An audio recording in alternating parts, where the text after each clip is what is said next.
Occasion ఏదైనా location ఎక్కడైనా తెలుగువారి వేడుక అంటే ఆలివ్ మిఠాయి ఉండాల్సిందే. పహల్గామ్ ఉగ్రదాడి ఘటనతో భారత్ పాక్ మధ్య పచ్చగడ్డ వేస్తే బగ్గుమనే పరిస్థితులు నెలకొన్నాయి. అయితే రెండు దేశాల మధ్య యుద్ధ మేఘాలు కమ్ముకున్న సమయంలో భారత జవాన్ను పాకిస్తాన్ బందీగా చేసుకుంది. భారత్ పాక్ సరిహద్దులో బీఎస్ఎఫ్ జవాన్ను పాక్ బంధించింది. తమ భూభాగంలోకి ప్రవేశించాడని ఆరోపించిన పాక్ పూర్ణం కుమార్ షాను బందీగా చేసుకుంది.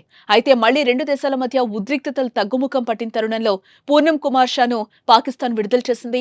దాదాపుగా 20 రోజుల తర్వాత అటారీ బోర్డర్లో పాక్ రేంజర్లు అప్పగించారు.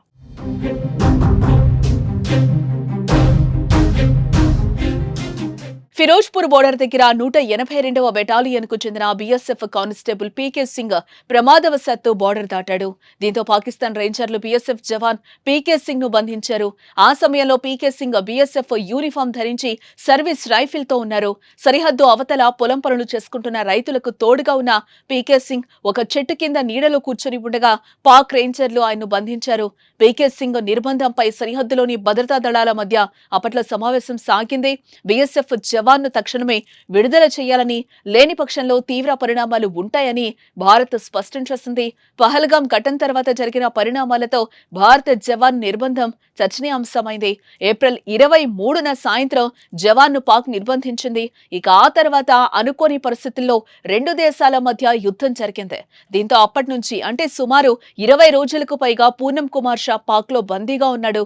ఆ తర్వాత ఇరు దేశాల మధ్య యుద్ధం తగ్గుముఖం పట్టడంతో ఇవాళ అటారీ బోర్డర్ వద్ద పూర్ణం కుమార్ షాను పాక్ రేంజర్లు అప్పగించారు.